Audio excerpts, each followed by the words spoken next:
ग़ज़वा बदर। हज़रत रसूल करीम सल्लल्लाहु अलैहि वसल्लम ने कुरैश के तजारती काफ़िले को रोकने के लिए मदीने से सफ़र किया और इस सफ़र में आपके साथ 313 अफराद थे। जब अबू सुफियान को पता चला तो उसने रास्ता तब्दील कर दिया और मक्का इतलाक़ कर दी, जिसके नतीजे में 1000 का लश्कर तैयार होकर मक्का से बाहर निकला। अब रसूल खुदा सल्लल्लाहु अलैहि वसल्लम के सामने दो रास्ते थे।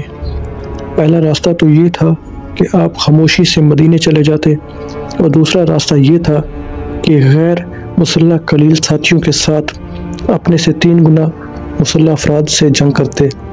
चुनाचे इब्न हशाम लिखते हैं, आपको पता चला कि कुरैश एक लश्कर लेकर अपने काफ़िले की हिफाजत के लिए रवाना हो चुके हैं।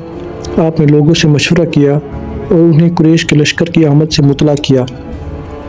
इस पर अबू बकर सदीक खड़े हुए और उन्होंने अच्छी बातें की। फिर उमर बिन खत्ताब उठे, उन्होंने अच्छी बातें की। फिर मिक़दाद खड़े हुए। इब्न हशाम ने मिक़दाद और अंसारी की बातें नकल की, लेकिन उन्होंने हज़रत अबू बकर और उमर की गुफ्तगू नकल नहीं की। सही मुस्लिम में ये अल्फाज हैं, अबू बकर ने गुफ्तगू की, आपने मुँह फेर लिया। फिर उमर ने गुफ्तगू की तो आप सल्लल्लाहु अलैहि वसल्लम ने मुँह फेर लिया। फिर मिक़दाद ने गुफ्तगू की। इमाम मुस्लिम ने ये लिखने पर कनात की कि शेखीन का मशवरा आपको सल्लल्लाहु अलैहि वसल्लम को नापसंद आया और आप सल्लल्लाहु अलैहि वसल्लम ने मुँह फेर लिया। लेकिन इमाम मुस्लिम को ये लिखने की तौफीक ना हुई कि शेखीन ने क्या कहा था। आइए देखें शेखीन ने ऐसी क्या बात कही थी जो हज़रत सल्लल्लाहु अलैहि वसल्लम की तबाह नाजुक पर ग्रां गुजरी। में मज़कूर है कि हज़रत उमर ने कहा, रसूलुल्लाह, खुदा की कसम, कुरैश और उसकी इज़्ज़त की क्या बात है। कुरैश ने जब से इज़्ज़त पाई है कभी जलील नहीं हुए और जब से उन्होंने कुफ्र किया ईमान नहीं लाए। खुदा की कसम, कुरैश अपनी इज़्ज़त से कभी दस्तबरदार नहीं होंगे और वो आपसे जंग करेंगे। इसके लिए आप तैयारी करें और जंग का सामान जमा करें। मालूम होता है कि इस खैरख्वाना मशवरे की वजह से हज़रत सल्लल्लाहु अलैहि वसल्लम ने उनसे मुँह मोड़ लिया था। फिर मिक़दाद बिन उमर खड़े हुए और कहा, या रसूलल्लाह, आप हुक्म खुदा का सहारा लेकर चले, हम आपके साथ हैं। हम बनी इसराइल की तरह आपसे ये नहीं कहेंगे कि आप और आपका रब जंग करने पर करे, हम यहाँ बैठे हुए हैं। हम आपसे कहते हैं आप अपने रब को लेकर चलें और जंग करें। हम भी आपसे आप दोनों के साथ मिलकर जंग करेंगे। उस ज़ात की कसम जिसने आपको नबूवत के साथ मबूस किया है, अगर आप हमें बरकल अमाद तक भी ले जाना चाहें तो भी हम आपके साथ चलेंगे। बरकल अमाद नामी जगह मक्का से 5 रातों की मुसाफत पर वाक़ है और समंदर के करीब है। हज़रत रसूल खुदा सल्लल्लाहु अलैहि वसल्लम ने उसके हक़ में दुआ दी। फिर हज़रत सल्लल्लाहु अलैहि वसल्लम ने लोगों से फरमाया, मुझे मशवरा दो। इससे आप चाहते थे कि अंसार कुछ बोले, क्योंकि आपका ख्याल था कि शायद अंसार मदीने से बाहर जंग करने पर आमादा ना होंगे, क्योंकि उन्होंने आपसे ये मुआहदा किया था कि वो शहर में रहकर आपकी इस तरह से हिफाजत करेंगे जैसा कि वो अपनी बीवी बच्चों की हिफाजत करते हैं। फिर हज़रत सल्लल्लाहु अलैहि वसल्लम ने दोबारा फरमाया, लोगों, मुझे मशवरा दो। ये सुनकर साद बिन मुआज़ उठे और कहा, अंसार की तरफ से मैं जवाब देता हूँ और मालूम होता है कि आप हमसे ही मुखातिब हैं। आपने फरमाया, जी हाँ। साद ने कहा, या रसूलुल्लाह सल्लल्लाहु अलैहि वसल्लम, हम आप पर ईमान लाए हैं और आपकी तस्दीक की है और हम गवाही देते हैं कि आप जो चीज़ लाए हैं वो हक है। हमने समा और तात का आपसे मुआहदा किया है। आप खुदा का नाम लेकर चलें। उस ज़ात की कसम जिसने आपको हक के साथ मबूस किया है, अगर आप उस समंदर में भी कूदने का हुक्म दें तो भी हम बिला दरीक समंदर में कूद जाएंगे और हमारा एक फर्द भी पीछे नहीं रहेगा। आपको अख्तियार है, जिससे चाहें रिश्ता जोड़ें और जिससे चाहें रिश्ता तोड़ें। ہمارے اعمال میں سے جو چاہیں لے لیں، اور جو مال آپ لیں گے وہ ہمارے گھر میں بچے ہوئے مال سے زیادہ عزیز ہوگا۔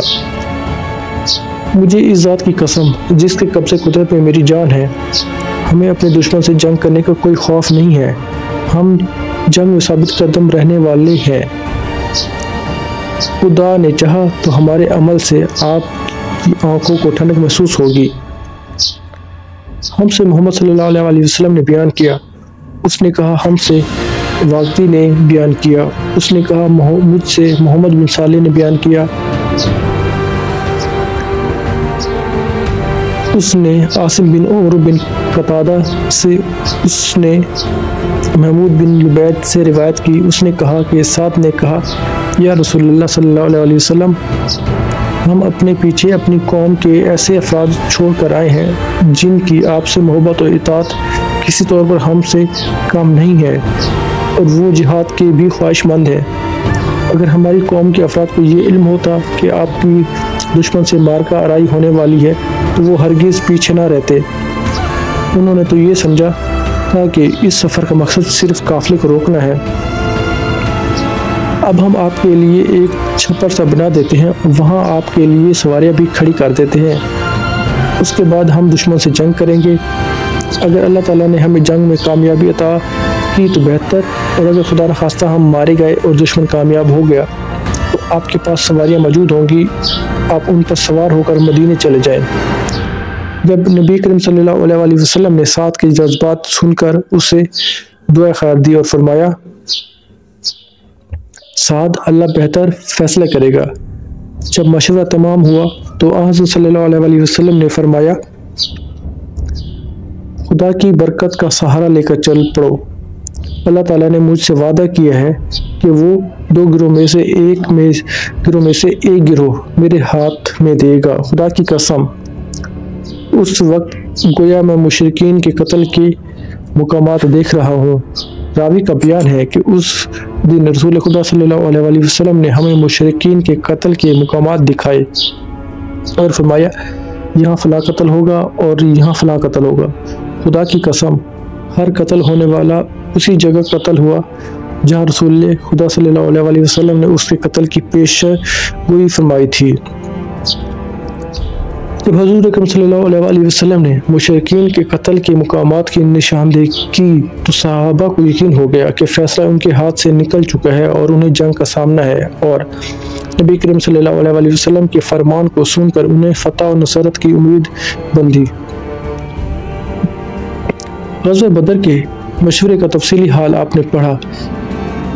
اس سے ثابت ہوتا ہے کہ رسول خدا صلی اللہ علیہ وسلم کو اللہ تعالیٰ نے پہلے ہی جنگ کے متعلق بتا دیا تھا اور آپ کو جنگ کے انجام سے بھی باخبر کر دیا تھا۔ لہٰذا رسول خدا صلی اللہ علیہ وسلم نے مجلس مشاورت لوگوں کے مشورے سے مستفید ہونے کے لیے ہرگز منعقد نہیں کی تھی۔ آپ کی مجلس مشاورت کا مقصد صرف یہی تھا کہ صحابہ کو یہ بتایا جائے کہ قافلہ ان کے ہاتھ سے نکل چکا ہے اور انہیں اب جنگ کا سامنا ہے۔ آپ نے صحابہ کو ذہنی طور پر جنگ کے لیے تیار کرنے کے لیے مجلس مشاورت منعقد کی تھی، اور لوگوں کے مشورے سے استفادہ ہرگز مطلوب نہ تھا۔